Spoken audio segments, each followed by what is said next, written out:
Hello my dear students. मैं आपका अपना उमेश सर आपका स्वागत करता हूं इस नीट विजन के बेहतरीन डिजिटल प्लेटफॉर्म पे। अभी फिलहाल हम एक बेसिक टॉपिक पे चल रहे हैं, that is structural organisation in animals. हमने एपिथेलियल टिश्यू को डिस्कस कर लिया है। कनेक्टिव टिश्यू में हम चल रहे हैं। कनेक्टिव टिश्यू में भी कनेक्टिव टिश्यू प्रॉपर के जितने भी टाइप थे, चाहे डेंस फाइब्रस हो, चाहे एडिपोज हो, चाहे एरोलर हो, चाहे रेटिकुलर हो, म्यूकॉइड हो, पिगमेंटेड हो, सबको हम डिस्कस कर चुके हैं प्रॉपर के टाइप्स को। उसके अलावा हमने स्केलेटल कनेक्टिव टिश्यू को भी डिस्कस कर लिया और बोन और कार्टिलेज को भी उसमें डिस्कस कर लिया है। ठीक है, तो अब हम चल रहे हैं ब्लड पे। ब्लड में हमने एक लेक्चर अभी तक लिया है जिसमें कॉमन सी बात हम कर रहे हैं फिलहाल, जो आपकी पर्टिकुलर नंबर है उसमें हमने आरबीसी के बारे में, इरिथ्रोसाइट को मेनली स्टडी किया। पहले ब्लड को नॉर्मल चीजें, इंट्रोडक्शन, कैरेक्टरिस्टिक्स से लेके, कंपोजिशन से लेके, और फिर इरिथ्रोसाइट को डिस्कस करते हुए हमने स्ट्रक्चर, साइज, शेप, नंबर्स, उन पे different different terminologies and blood clotting mechanism को लास्ट लेक्चर में डिस्कस किया था। ठीक है, तो हम उसी से आगे बढ़ रहे हैं और इरिथ्रोसाइट को ही आगे लेके बढ़ रहे हैं। आज के इस लेक्चर में हम इरिथ्रोसाइट के जो ब्लड क्लॉटिंग मैकेनिज्म का बाद का जितना भी सिस्टम है, चाहे वो उसकी डिस्ट्रक्शन हो, चाहे इरिथ्रोपोइसिस का केस हो, उन्हीं सब के बारे में डिस्कस करेंगे। ठीक है, तो आइए आज के लेक्चर में आगे बढ़ते हैं। स्टार्टिंग हम जो कर रहे हैं वो ब्लड ग्रुप से कर रहे हैं, क्योंकि हमने ब्लड क्लॉटिंग मैकेनिज्म लास्ट वाले लेक्चर में पढ़ी थी। ठीक है, प्रीवियस लेक्चर में हम वही देख के आए थे। अब ब्लड ग्रुप देखते हैं। अब ब्लड ग्रुप के बारे में आप जानते हैं, ब्लड ग्रुप जो भी अपन बोलते हैं, A positive, B positive, A B positive, A B negative, A negative, जो भी आप ब्लड ग्रुप देखते हैं, तो ब्लड ग्रुप सिस्टम के बारे में ही हम सबसे पहले पढ़ रहे हैं। ठीक है, तो सबसे पहले तो अपन एक छोटी छोटी बातें देखेंगे जो जरूरी है जानने के लिए कि ब्लड ग्रुप एक्चुअल में है क्या। तो आपकी जो भी प्लाज्मा मेम्ब्रेन है आरबीसी की, ठीक है, आरबीसी की, अब मैं यहाँ पे केवल एक डिस्कशन कर रहा हूँ आरबीसी के, मतलब ब्लड ग्रुप को स्टार्ट करने से पहले हम एक डिस्कशन कर रहे हैं कि किस पे बेस्ड है, कैसे ब्लड ग्रुप बने हैं। ठीक है, क्या प्लाज्मा मेम्ब्रेन का क्या रोल है उसमें। ठीक है, तो आरबीसी की प्लाज्मा मेम्ब्रेन, मान लीजिए आरबीसी की एक प्लाज्मा मेम्ब्रेन मैं यहां बना देता हूं।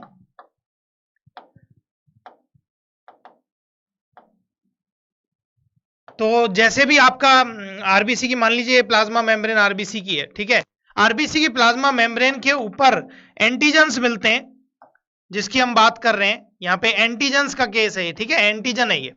अब एंटीजन जैसा मिलेगा, इसी के लिए मैंने यहां लिखा है human blood group is based on antigen found on outer surface of plasma membrane of RBC. तो आरबीसी की एंटीजन पे जो भी, प्लाज्मा मेम्ब्रेन पे जो भी एंटीजन मिलेगा, उसी के बेस पे हम क्या करते हैं, ब्लड ग्रुप को डिसाइड करते हैं। लाइकवाइज मान लीजिए ये ए एंटीजन है उसकी, ठीक है, पर्टिकुलर फॉर्मेशन पे। अब उसकी आरबीसी के जो अपन ने एंटीजन दिखाए हैं, मैं इनको समझाऊंगा भी ये एंटीजन है क्या एक्चुअल में, लेकिन अभी थोड़ी आगे डिस्कस करेंगे उसको। तो उन्हीं के बेस पे आरबीसी का आपका ब्लड ग्रुप डिटेक्ट होता है। ठीक है, अब दूसरी बात देखें, type of antigen present on RBC, antibody, its antibody does not formed by the immunity system of the body। मतलब क्या कह रहा है कि ए एंटीजन आपके प्लाज्मा मेम्ब्रेन पर है आरबीसी की, तो इट मींस बी एंटीबॉडी वहां पे प्रेजेंट होगी। उस पर्टिकुलर ब्लड ग्रुप की एंटीबॉडी वहां पे नहीं मिलती है, जो इम्यूनिटी सिस्टम नहीं बनाता, उससे डिफरेंट एंटीबॉडी उस पर मिल सकती है। ठीक है, तो वही बात हम कर रहे हैं यहाँ पे।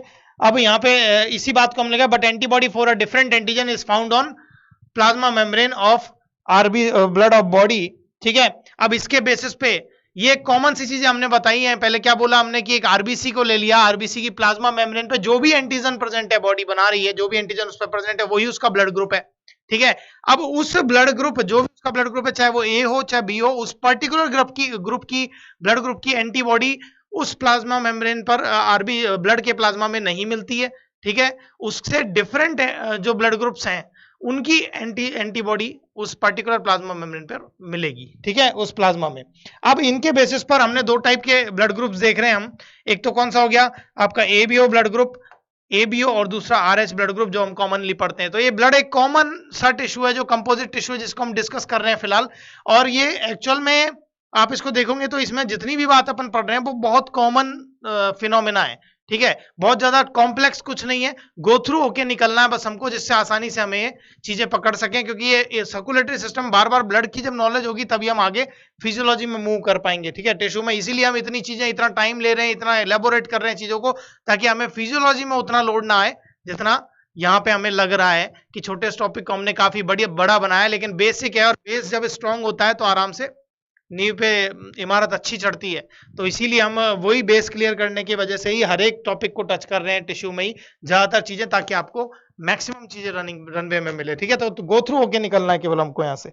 अब हम सबसे पहले इसमें डिस्कस कर रहे हैं आपके एबीओ ब्लड ग्रुप सिस्टम को, जो कि डिस्कवर किया कार्ल लैंडस्टीनर ने। ठीक है, ब्लड ग्रुप सिस्टम में एक ही नाम आता है, कार्ल लैंडस्टीनर, इन्होंने ब्लड ग्रुप को डिस्कवर किया मेनली।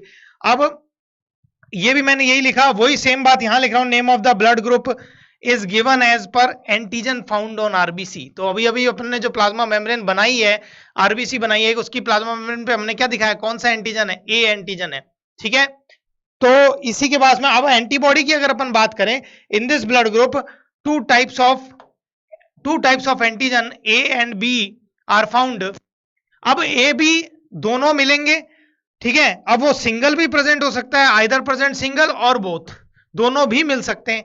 हो सकता है कि ए ही हो, इस पे हो सकता है बी हो, लेकिन ये भी हो सकता है कि ए बी भी हो, और ये भी हो सकता है कि इस पे कोई भी ना हो एंटीजन, बिल्कुल बिना एंटीजन के हो ये। अब ये एंटीजन है क्या, एक्चुअल में हम बातें तो बार बार कर रहे हैं, अलग अलग हमने लाइंस यहाँ पे डाली आपके ब्लड ग्रुप सिस्टम के लिए।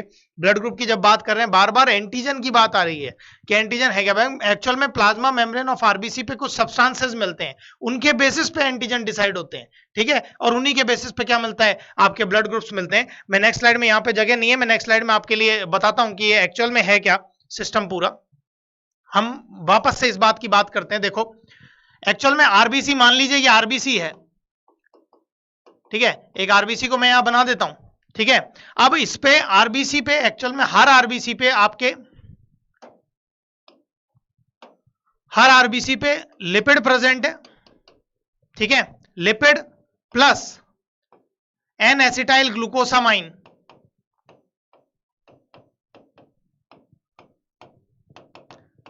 ठीक है, अगर ये सब्सटेंस हुए, ठीक है, तो उसको बोलते हैं एंटीजन ए वाला केस। ये एंटीजन ए को शो करते हैं, डिनोट करते हैं। ठीक है, यही एंटीजन बी की तरफ अगर अपन देखें तो आरबीसी का जो केस होगा उस पे लिपिड तो होगा ही होगा, साथ में क्या होगा, गैलेक्टोज होगा, गैलेक्टोज। और ये आपके डिनोट करेगा किसको, एंटीजन बी को। ठीक है, और ऐसे ही जब एक केस ऐसा भी दिखेगा आपको जब आरबीसी के ऊपर कुछ भी नहीं होगा, बस केवल लिपिड होगा, इट मींस यहां पे कोई भी एंटीजन नहीं है, नो एंटीजन वाला केस हो गया। तो ये क्या हो गया, पर्टिकुलर ग्रुप के लिए हो गया। ठीक है, अब मैं एक और बात बताता हूं, मान लो अपन इसको देख लेते हैं यहाँ पे कि आरबीसी पे अगर अपन डिनोट करें अलग अलग ब्लड ग्रुप्स को, तो मैं डिनोट कर देता हूं, ये ए ब्लड ग्रुप हो गया इसके ऊपर। ठीक है, ये आरबीसी के ऊपर कौन सा हो गया, ये बी ब्लड ग्रुप। ठीक है, अब ऐसे ही हो सकता है एंटीजन उस पे दोनों के दोनों हो। ठीक है,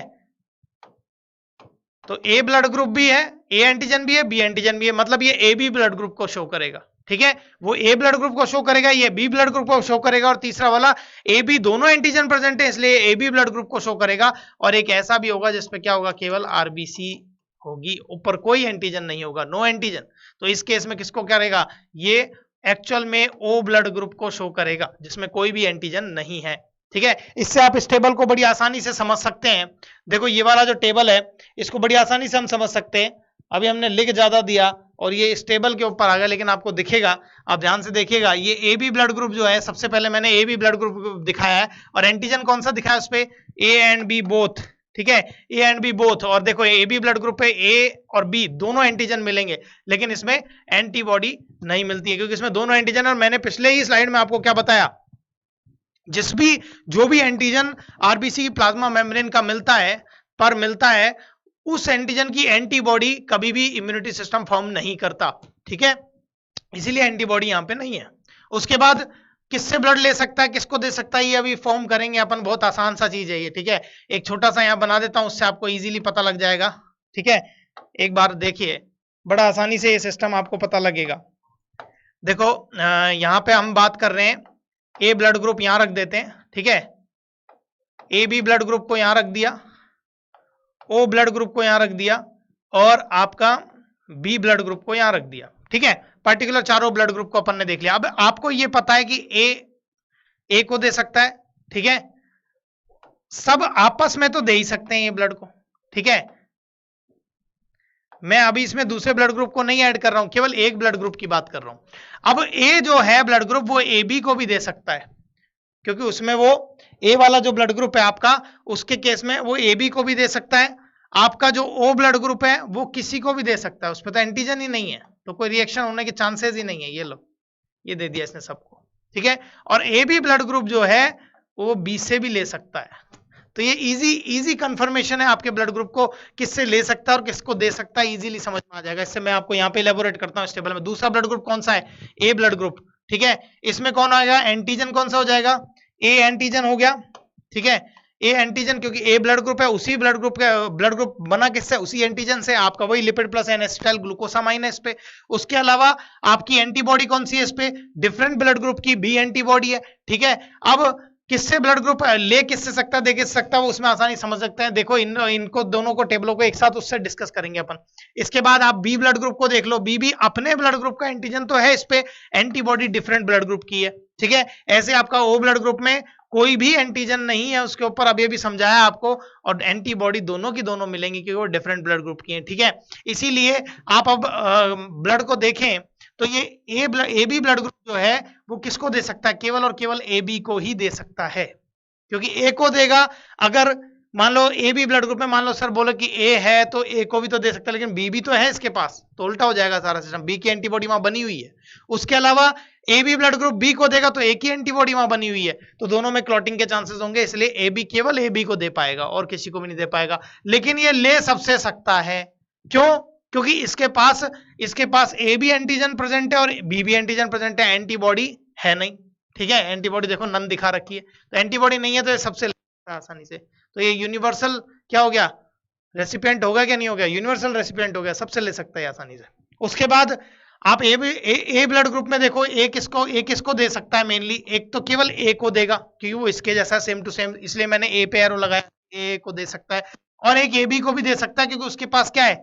ए एंटीजन प्रेजेंट है, एंटीबॉडी उसके पास नहीं है, तो वो भी ले सकता है इससे, ठीक है। तो यहां से इजीली टेबल डन हो जाएगी। अब ये रिसीव किससे कर सकता है? केवल ए से ले पाएगा, खुद से, ठीक है। और दूसरा क्या है? खुद से तो एक ले ही पाएगा, और दूसरा ओ से और ले सकता है क्योंकि ओ पे कोई भी एंटीजन नहीं है, ठीक है। ओ पे एक भी एंटीजन नहीं है, इसलिए ओ से भी आसानी से ले सकता है। उसके बाद हम बात कर रहे हैं, अरे जा क्यों रहा है बार बार, बी ब्लड ग्रुप की। बी ब्लड ग्रुप में क्या है? ये तो हमने समझ लिया, एंटीजन एंटीबॉडी। तो अब अपन किसको ये दे सकता है? बी केवल एक तो बी को दे सकता है, ठीक है, और ए बी को दे सकता है, इसी के जैसा केस है। और ले केवल बी से सकता है और ओ से सकता है, ओ से सब ले सकते हैं भैया ये, ठीक है। उसके बाद ओ ब्लड ग्रुप को देखो, एंटीजन इस पे एक भी नहीं है, एंटीबॉडी इस पे दोनों है। अब एंटीजन एक भी नहीं है तो चल तो ये सब में दे तो सबको सकता है, ठीक है। इसका मतलब आप ये देखो, मैंने ओ से सारे एरो निकाल रखे हैं, ए बी को भी दे रहा है, ए को भी दे रखा है और बी को भी दे रहा है, ठीक है। तो दे तो ये सबको सकता है, ठीक है, लेकिन ले नहीं सकता किसी से, क्योंकि इसके पास दोनों एंटीबॉडी इसके ब्लड में प्रेजेंट है, और दोनों एंटीबॉडी प्रेजेंट हुए तो क्लॉटिंग के चांसेस होंगे, इसलिए लेगा किसी से भी नहीं। तो ये क्या हो गया? ये ओ ग्रुप वाला जो है ये एक्चुअल में यूनिवर्सल डोनर का केस हो गया, ठीक है। और ये वाला किसका केस हो गया? A B blood group universal recipient का केस हो गया, ये सबसे ले सकता है।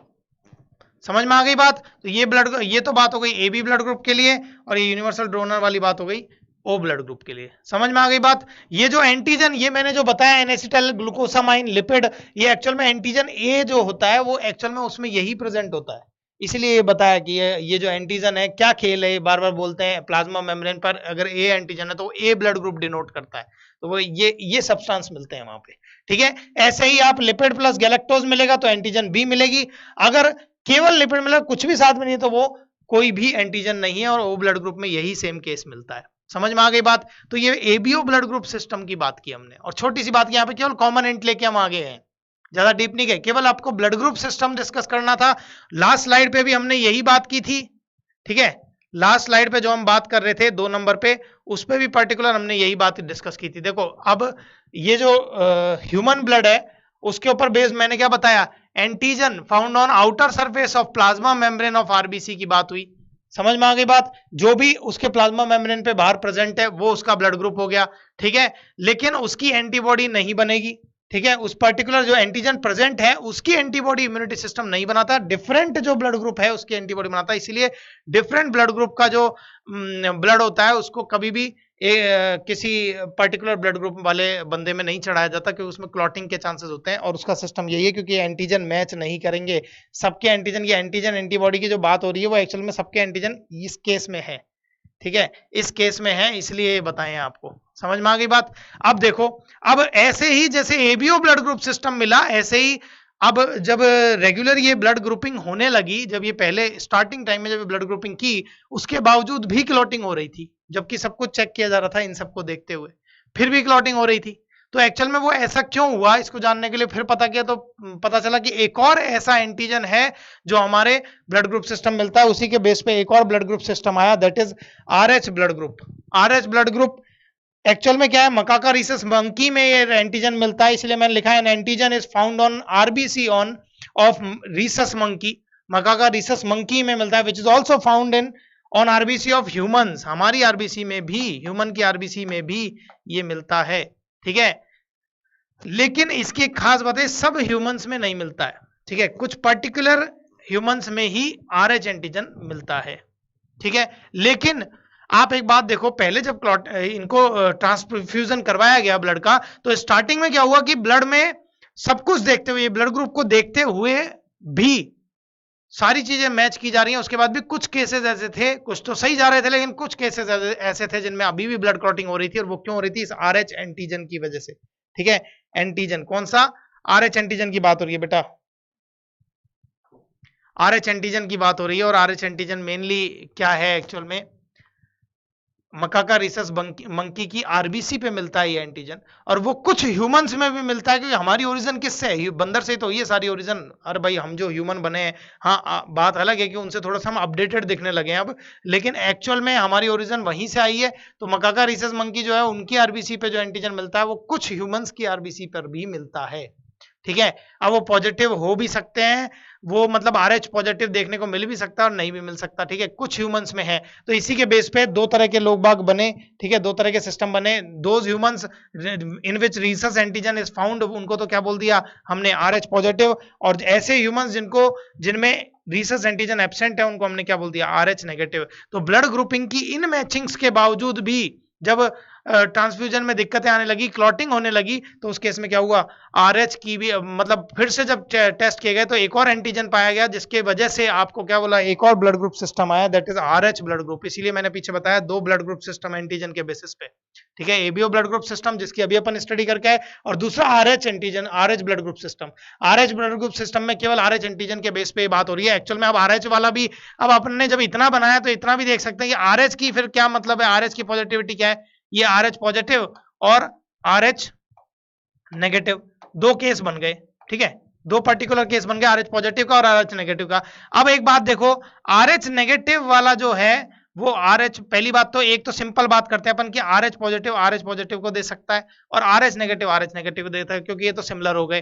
अब दूसरा केस, इन दोनों केस को देखो, आरएच नेगेटिव अगर आरएच पॉजिटिव को देता है तो वो तो करेक्ट है, कोई दिक्कत नहीं, कि उसके एंटीजन नहीं है, आरएच एंटीजन नहीं है उस पर, तो कोई ज्यादा फर्क नहीं पड़ेगा। लेकिन अगर आरएच पॉजिटिव आरएच नेगेटिव को दे देगा तो वो कहानी सही नहीं है, उसमें क्लॉटिंग होगी। आरएच पॉजिटिव वाले का ब्लड अगर आरएच नेगेटिव पे चढ़ाया जाएगा तो उसमें एंटीजन प्रेजेंट है, तो वो क्या होगी, तुरंत क्लॉटिंग होने के चांस रहेंगे, ठीक है, एंटीबॉडी फॉर्म हो जाएगी और क्लॉटिंग हो जाएगी। तो ये केस आप यहां से डिस्कस कर सकते हो। तो ये जो हमने बताया है, इससे इजीली हम क्या कर सकते हैं, किससे ले सकते हैं ब्लड ग्रुप को, ब्लड किससे ट्रांसफ्यूजन हो सकता है, किससे नहीं हो सकता, उसको इजीली जज कर सकते हैं, ठीक है। अब हमने जो ये बात करी है वो ब्लड ग्रुप सिस्टम्स के बारे में पहली जो बात हुई है। उसके बाद आज हम बात कर रहे हैं एक स्पेशल केस की, ठीक है, जो आपकी एनसीईआरटी में भी दिया हुआ है, एरिथ्रोब्लास्टोसिस फीटालिस का एक केस एनसीईआरटी ने डिस्कस किया हुआ, वो एक्चुअल में है क्या उसकी बात बताते हैं। ये साइन है मेल और फीमेल के, ठीक है, मेल और फीमेल के साइन है, तो ऑब्वियस सी बात है यहाँ पे मेल, आरएच पॉजिटिव मेल जो है उसकी शादी हो रही है किससे, आरएच पॉजिटिव मेल की शादी हो रही है आरएच नेगेटिव फीमेल से, ठीक है। तो एक क्रॉस वाला केस बन रहा है, समझ में आ गई बात। अब इसमें क्या होता है, जब ये शादी होती है तो एक्चुअल में फर्स्ट प्रेगनेंसी के टाइम पे यूजुअली जो फर्स्ट प्रेगनेंसी होती है उसमें डिलीवरी नॉर्मल होती है, तो फर्स्ट बेबी बिल्कुल नॉर्मल डिलीवरी से होता है, बिल्कुल नॉर्मल डिलीवरी है, ठीक है। लेकिन एक फंडा है इसमें, RH पहली जब पॉजिटिव, आप जानते हो प्लेसेंटा क्या करता है, ब्लड ग्रुप को, प्लेसेंटा में बैरियर्स मिलते हैं जो ब्लड ग्रुप को अलग अलग रखते हैं, लेकिन जब रप्चरिंग होती है तो प्लेसेंटा के ये जो मैटरनल फीटल जो ब्लड होता है, मान लो इस केस में अगर एक पॉजिटिव कंसिस्टेंस अगर होगा, आप एक जानते हो कि RH पॉजिटिव को अगर RH नेगेटिव से क्रॉस कराए तो बेबी RH पॉजिटिव होगा, क्योंकि पॉजिटिव डोमिनेंट है यहाँ पे, ठीक है। अब डोमिनेंट के केस में RH पॉजिटिव जब डिलीवरी हो गई, अगर RH नेगेटिव होती है इन द सेंस तो बहुत आसानी से कोई परेशानी वाली बात नहीं होती, लेकिन अगर RH पॉजिटिव डिलीवर्ड होता है बेबी, तो उस केस में क्या होगा, बच्चे के अंदर क्या है, RH पॉजिटिव है और मदर के अंदर क्या है, RH नेगेटिव है, ठीक है। और जब पार्चुरेशन के टाइम पे प्लेसेंटल कैपिलरीज जो हैं वो फट जाती हैं, लक्चर कर जाती है, लीक हो जाती हैं, तो उसमें से ब्लड क्या होता है, RH पॉजिटिव जो बेबी का ब्लड है वो किसमें चला जाता है, मदर में एंटर कर जाता है। और उस केस में क्या होता है, बॉडी क्या होता है, बॉडी मैंने क्या बताया वो नेगेटिव है, अगर उसमें पॉजिटिव ब्लड चला गया तो बॉडी क्या करेगी, फर्स्ट डिलीवरी तो हो चुकी, तो उसमें तो कोई कंसेशन, कोई प्रॉब्लम वाली बात नहीं है, लेकिन इस केस में वो एंटीबॉडी फॉर्म करने लग जाएगी, किसके अगेंस्ट, RH एंटीजन के अगेंस्ट एंटीबॉडी इनकी बॉडी ने फॉर्म कर ली है, क्योंकि ये नेगेटिव है और इनमें पॉजिटिव का ब्लड जा चुका है। समझ में आ गई बात। तो फर्स्ट डिलीवरी में तो कोई प्रॉब्लम नहीं है, कि फर्स्ट डिलीवरी हो चुकी है, उसी पार्चुरेशन के ड्यूरिंग ही क्या हुआ, ब्लड वहीं एक चांस बनता है कि ब्लड मैच कर सकता है, तो कुछ अगर रप्चरिंग ब्लड कैपिलरीज हो गई तो उसमें मदर में वो ब्लड जो RH पॉजिटिव ब्लड है वो चला जाएगा बेबी का। उस केस में क्या होगा, बॉडी क्या करेगी, उस डिलीवरी में तो कोई प्रॉब्लम नहीं करेगी, लेकिन बॉडी में तुरंत क्या बनेंगे, एंटी-RH एंटीबॉडी फॉर्म हो जाएंगे। तो आगे क्या होगा, सेकेंड डिलीवरी जब आएगी, सेकेंड प्रेगनेंसी का टाइम जब आएगा, तो ऑलरेडी बॉडी में क्या है, एंटी-RH एंटीबॉडी प्रेजेंट है, किसमें, मदर के ब्लड में। और अगर एंटी-RH एंटीबॉडी प्रेजेंट है तो सीवियर एनीमिया का केस देखने को मिलेगा बेबी में, ठीक है। बेबी परेशान हो जाएगा, क्लॉटिंग होगी और उसमें सीवियर एनीमिया का केस देखने को मिलेगा। सब्सिक्वेंट जितनी भी प्रेगनेंसीज है उनमें ज्यादा दिक्कतें आएंगी, सेकेंड में कम आएगी, और आगे जैसे जैसे बढ़ती आएगी और ज्यादा केस भी देखने को मिलेंगे, और इरिथ्रोब्लास्टोसिस फीटलिस बोला जाएगा। सीवियर एनीमिया का जो केस होगा उसी को बोला जाएगा इरिथ्रोब्लास्टोसिस फीटलिस। समझ में आ गई बात। बात कहां से स्टार्ट हुई, हमने बताया कि RH positive, RH negative, RH positive जो मेल है उसकी अगर RH नेगेटिव फीमेल से शादी होती है तो in that case first pregnancy में क्या होगा, आपको पता है RH पॉजिटिव डोमिनेंट का केस है, और डोमिनेंट का केस हमेशा अपीयर होता है, तो इसलिए बेबी का जो चांस होंगे RH पॉजिटिव के चांसेस होंगे, और RH पॉजिटिव जो बेबी बनेगा उसकी फर्स्ट प्रेगनेंसी के टाइम पे तो वहां कोई दिक्कतें नहीं होंगी, लेकिन पार्चुरेशन के ड्यूरिंग जब ब्लड कैपिलरी जो रप्चर कर जाएंगे, लीक कर जाएंगे, उस वजह से अगर ब्लड चला जाता है मदर में RH पॉजिटिव का, ठीक है, तो मदर क्या है आपकी RH नेगेटिव से डिनोट की हमने ना, मदर RH नेगेटिव अगर हुई तो उस केस में क्या होगा, आपके बॉडी में, उनकी बॉडी में, मदर की बॉडी में एंटी-RH एंटीबॉडी बन जाएंगे, ठीक है।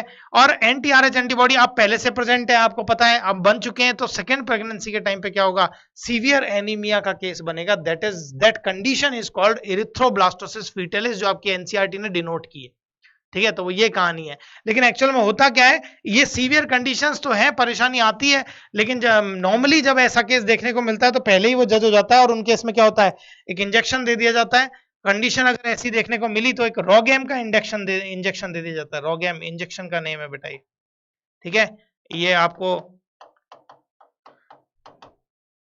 बहुत आसान सा नेम है, RH के बेस पे ही बना, इसलिए इसको रोगैम बोल दिया, ठीक है, रोगैम। अब ये जो एक्चुअल में ये जो एंटीबॉडी है वो एक्चुअल में है किस टाइप की एंटीबॉडी, IgG टाइप की एंटीबॉडी है, क्योंकि ये प्लेसेंटा को क्रॉस करने में सक्षम है, ठीक है। मैं अभी उसके बारे में ज्यादा डिटेल में नहीं जा रहा हूं, आगे आपको जब इम्यूनोग्लोबिन्स पढ़ाए जाएंगे पर्टिकुलर डिजीज में, तब ये बता दिया जाएगा कौन सी इम्यूनिटी ऐसी होती है जो प्लेसेंटा को क्रॉस कर सकती है, बाकी सब नहीं कर सकती। तो IgG टाइप की एंटीबॉडी बनती है जो कि प्लेसेंटा को क्रॉस करके बेबी में चली जाती है और उसको उसमें सीवियर एनीमिया का कॉज पैदा करती है। तो इस सब से बचने के लिए अगर ये कंडीशन हो गया तो मैंने लिख दिया, if this condition is detected then mother is given antibody against antibody of RH antigen. RH antigen के अगेंस्ट जो एंटीबॉडी है उनके भी अगेंस्ट हमने एंटीबॉडी देते हैं उसमें, और वो if just after the first pregnancy, लेकिन ये लगना कब चाहिए, केवल फर्स्ट प्रेगनेंसी के जस्ट बाद में, ठीक है। इस इंजेक्शन का जो नेम है वो रोगैम, ठीक है। ये पर्टिकुलर केस होता है जो एक सीवियर कंडीशन जो आपकी एनसीईआरटी में दी हुई है, इसीलिए हमने इसको इलेबोरेट की है, ठीक है। बाकी ब्लड ग्रुप सिस्टम तो हम पढ़ के आए, दो तरह के ब्लड ग्रुप सिस्टम, ABO और RH, ठीक है, दो तरह के ब्लड ग्रुप सिस्टम मिल गए। अब इनमें भी हमने क्या बताई है, एक कंडीशन बताई है कि ऐसा अगर होता है तो जनरली पहले तो बेबीज जल्दी करने की एडवाइस दी जाती है, उसके बाद दूसरी पार्ट ये भी कि फिर तुरंत फर्स्ट प्रेगनेंसी के बाद क्या होता है, रोगैम का इंजेक्शन दिया जाता है ताकि वो एंटी-RH एंटीबॉडी जो बने हैं, एंटी-RH एंटीजन के अगेंस्ट जो एंटीबॉडी बन चुके हैं मदर ब्लड में, उनको न्यूट्रलाइज किया जाए। समझ में आ गई बात? तो ये कंडीशन हो गई आपकी डिफरेंट एक इरिथ्रोब्लास्टोसिस फीटेलिस वाली, इस पे क्वेश्चन आया हुआ है और आ भी सकता है, ये एनसीईआरटी की बातें हैं, ठीक है।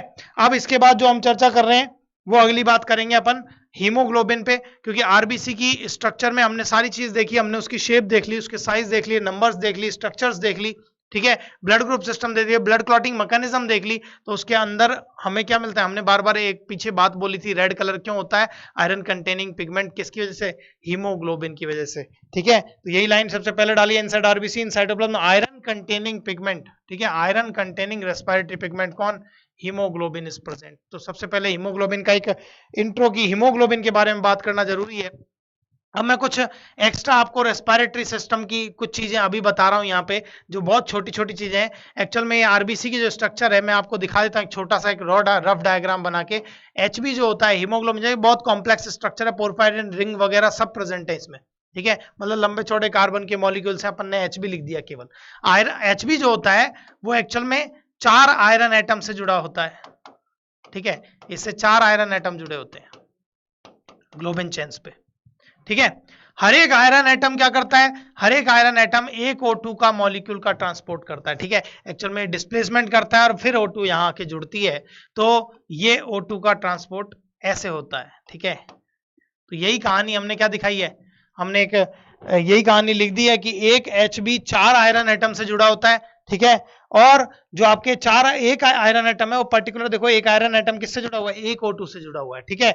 उस एक O2 से ये जो 4 आयरन जो होंगे, अब 4 आयरन, एक आयरन एटम एक O2 मॉलिक्यूल से जुड़ा हुआ है, तो 4 आयरन एटम कितने O2 मॉलिक्यूल से जुड़ेंगे, 4 O2 मॉलिक्यूल से जुड़ेंगे, इसलिए 4Fe इज इक्वल टू क्या हो जाएगा, 4O2, ठीक है, 4 मॉलिक्यूल O2 को लेके जाएगा, मैंने बहुत शॉर्ट में लिखा है यहाँ पे। उसके बाद अगर आपसे पूछा जाए एक हीमोग्लोबिन का मॉलिक्यूल कितने ऑक्सीजन के मॉलिक्यूल का ट्रांसफर करेगा, तो आप क्या बताओगे, 4 ऑक्सीजन के मॉलिक्यूल का ट्रांसफर करेगा। क्योंकि हीमोग्लोबिन अगर हम पढ़ रहे हैं उसकी स्ट्रक्चर वगैरह देखेंगे, लेकिन हमें ये छोटी छोटी चीजें पता होनी बहुत जरूरी है, ठीक है। तो एक हीमोग्लोबिन का मॉलिक्यूल जो है वो 4 ऑक्सीजन के मॉलिक्यूल का क्या कर सकता है, ट्रांसफर कर सकता है। अब यही कुछ प्रैक्टिकल केसेस भी देख लेते हैं। एक 100 ml जो ब्लड है, 100 ml जो ब्लड है उसका केस देखते हैं। अब आपको गिवन सैंपल ज्यादातर 100 ml का दिया जाता है और उसके अंदर क्या होता है, 15 ग्राम हीमोग्लोबिन देखा जाता है एक 100 ml ब्लड में, ठीक है। अब 1 ग्राम हीमोग्लोबिन जो है, 1 ग्राम हीमोग्लोबिन जो है वो प्रैक्टिकल वैल्यूज है 1.34 ml O2 का ट्रांसपोर्ट कर सकता है,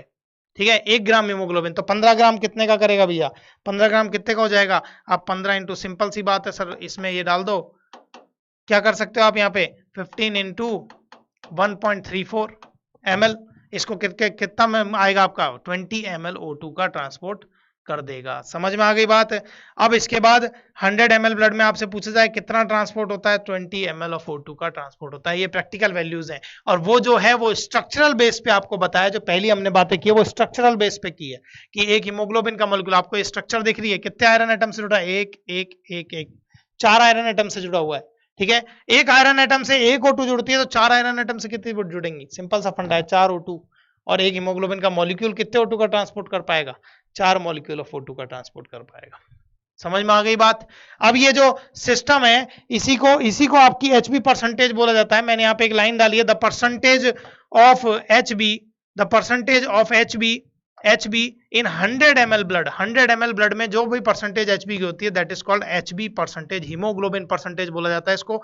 डिफरेंट ह्यूमन बीइंग में डिफरेंट मिलती है। मेनली अपने अडल्ट ह्यूमन नॉर्मल अगर अपन इसकी क्वांटिटी की बात करें तो अडल्ट ह्यूमन मेल में 14 to 16 ग्राम में हीमोग्लोबिन मिलता है और फीमेल में कितना मिलता है, 12 to 14 ग्राम हीमोग्लोबिन, ठीक है। तो on an average 15 gram haemoglobin की हमने बात की यहाँ पे, ठीक है। तो कॉमन प्रैक्टिकल वैल्यूज हैं जो आपको दिख जाएंगी। इसके अलावा अब हम बात करते हैं स्ट्रक्चर ऑफ हीमोग्लोबिन का केस। स्ट्रक्चर हीमोग्लोबिन की कैसी होगी, ठीक है, किस किस पार्ट से मिली होगी, तो पर्टिकुलर 2 पार्ट मिलते हैं स्ट्रक्चर हीमोग्लोबिन की स्ट्रक्चर में। 2 पार्ट कौन कौन से पार्ट, एक तो हो गया हीम पार्ट, ठीक है, एक तो हो गया पर्टिकुलर हीम पार्ट, ठीक है। दूसरा कौन सा हो गया, ग्लोबिन पार्ट। अब ये हीम और ग्लोबिन इसी से बना है बेटा, इसी को तोड़ा है हमने, ये हीम ये ग्लोबिन, ये दो पार्ट, ठीक है। अब दो पार्ट में भी हीम पार्ट की अगर अपन बात करें, इसमें क्या मिलता है, हीम जो टर्मिनोलॉजी आई वो आयरन से आई, आयरन से, ठीक है, आयरन। और दूसरी क्या चीज है इसमें हीम पार्ट में, पोरफायरिन रिंग। समझ में आ गई बात बेटा, पोरफायरिन रिंग बड़े बड़े कॉम्प्लेक्स स्ट्रक्चर है पायरोल के, ऐसे, ठीक है, दुनिया भर के बड़े बड़े कॉम्प्लेक्स स्ट्रक्चर है जिनको हम मतलब यहाँ डायग्राम आपके लिए, आपके लेवल पे उस डायग्राम को बनाना कोई औचित्य वाली बात नहीं है, इसीलिए हमने उसको नहीं दिखाया है, ठीक है। वरना हमने जो आपको ट्रांसपोर्ट ऑफ गैसेस में डिस्कस किया था, एक जनरल मॉलिक्यूल को भी डिस्कस किया था, वहां पे हमने एचबी के कॉम्प्लेक्स मॉलिक्यूल की स्ट्रक्चर भी दिखाई थी आपको, ठीक है। तो ग्लोबिन चेन वगैरह सब दिखाए थे। तो हीमोग्लोबिन की जो स्ट्रक्चर है उसमें दो पार्ट मिलते हैं, हीम पार्ट और ग्लोबिन पार्ट। और हीम पार्ट भी किससे बना होता है, आयरन से और पोरफायरिन रिंग से, ठीक है। अब हम बात करते हैं ग्लोबिन पार्ट की। तो ग्लोबिन पार्ट 4 पॉलीपेप्टाइड चेन से मिलकर बना होता है। उनमें एक चेन होती है अल्फा चेन। अल्फा चेन किसके में, पर्टिकुलर 16 क्रोमोसोम की चेन है, 16 क्रोमोसोम पे मिलती है ये चेन, ठीक है। अल्फा चेन ग्लोबिन की चेन है, 16 क्रोमोसोम पे मिलेगी और 141 अमीनो एसिड, 141 अमीनो एसिड की चेन है ये प्रॉपर, ठीक है, ये alpha chain. Beta chain 146 amino acid की चेन है, बीटा चेन, जो कि मिलेगी किस पे, 11th क्रोमोसोम, ठीक है। ऐसे ही आपकी जो गामा चेन है वो 146 अमीनो एसिड की चेन है और वो भी 11th क्रोमोसोम पे मिलेगी, ठीक है। ऐसे आपकी डेल्टा चेन, लास्ट चेन, जो 146 अमीनो एसिड की चेन है और ये भी मिलेगी 11th क्रोमोसोम पे, ठीक है। तो ये चेन्स को याद रखना कोई बहुत ज्यादा हार्ड काम नहीं है, वैसे याद रखने की कोई नीड भी नहीं है, लेकिन फिर भी आपको पता होना चाहिए ग्लोबिन पार्ट 4 पॉलीपेप्टाइड चेन का मिलकर बना होता है। अब ये चेन जो है वो अलग अलग जगह पे अलग अलग क्रोमोसोम पे प्रेजेंट है, इनके जीन्स और कितने अमीनो एसिड्स की है वो भी हम, पॉलीपेप्टाइड किससे मिला होता है, अमीनो एसिड की चेन से ही तो बना होता है, तो कितना चेन से बना हुआ है वो भी सामने लिख दिया है। तो एक ही अलग है, अल्फा चेन का 16 क्रोमोसोम पे प्रेजेंट है जीन, 141 अमीनो एसिड की बनी होती है, बाकी सब सिमिलर है, बीटा गामा और डेल्टा तीनों की 146 अमीनो एसिड की चेन है और किस पे बनी होती है, पर्टिकुलर जीन जो प्रेजेंट होता है वो 11th क्रोमोसोम पे होता है, ठीक है। अब इसी बेसिस पे हीमोग्लोबिन की स्ट्रक्चर के बेसिस पे हमारे बॉडी में, ह्यूमंस में जो हीमोग्लोबिन मिलते हैं वो अलग अलग टाइप के देखने को मिलते हैं। एक तो होता है जैसे अपन जो बात कर रहे हैं अभी फिलहाल वो हीमोग्लोबिन के टाइप की कर रहे हैं। हीमोग्लोबिन के टाइप कौन कौन से मिलते हैं, एक तो HbA1 मिलता है, ठीक है, HB अडल्ट के केस में, ए अडल्ट के केस में है। और इसमें हीमोग्लोबिन में ग्लोबिन का जो फर्क होता है ये तो रहेगा ही रहेगा, हीम पार्ट तो, इसके अलावा ग्लोबिन चेन जो होंगी 2 अल्फा होंगी और 2 बीटा होंगी, 2 अल्फा चेन मिलेंगी और 2 बीटा चेन, इनसे मिलके बनता है आपका A1। और ज्यादातर यही मैक्सिमम यही मिलता है, 97% तक इसकी कंसंट्रेशन ज्यादातर एनिमल्स में यही मिलेगा HbA1, ठीक है। एडल्ट का एक और है HbA2, 2 अल्फा 2 डेल्टा वाला केस, ठीक है, लेकिन ये माइनर केसेस में मिलता है इसलिए इसको नीचे डाला हमने। और एक फीटल का जो केस है HbF, वो 2 अल्फा प्लस 2 गामा चेन का मिलके बना होता है, ये केवल फीटल का केस हमने बताया। अब आप एक बात सोचो कि एक्चुअल में मैं जो यहाँ डिस्कस कर रहा हूं वो एक पर्टिकुलर केसेस हैं, फीटल के केस जैसे है।